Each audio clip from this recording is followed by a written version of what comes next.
ఒక్క కొబ్బరికాయ కొడితే చాలు కోరిన కోరికలు తీర్చే గణనాథుడు వెలసిన ఆలయం ఎక్కడుందో తెలుసా? భక్తుల పాలిట కొంగు బంగారంగా విరాజిల్లుతున్న ఈ మహిమాన్వితమైన ఆలయ విశిష్టత తెలుసుకోవాలంటే ఈ వీడియో స్కిప్ చేయకుండా పూర్తిగా చూడండి.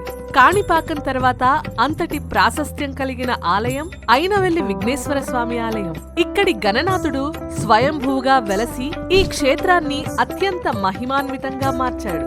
ఇక్కడి గణనాథుణ్ణి నారీకేళ వినాయకుడు అని కూడా అంటారు.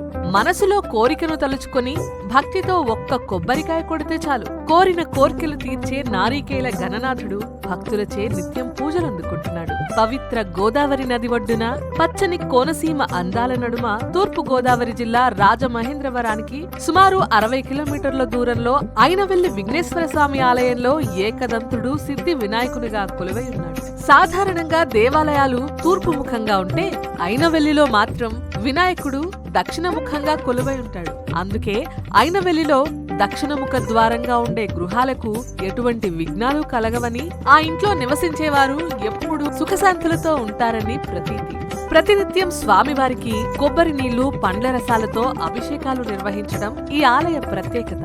అయినవెల్లిలో ప్రతి సంవత్సరం మార్చి నెలలో వినాయకునికి 1,00,000 పెన్నులతో విశేష పూజలు జరుగుతాయి. ఆ పెన్నులు పరీక్షలకు హాజరయ్యే విద్యార్థులకు పంచిపెడుతుంటారు. ఈ పెన్నులు తీసుకోవడానికి దేశం నలుమూలల నుంచి విద్యార్థులు తరలి వస్తుంటారు.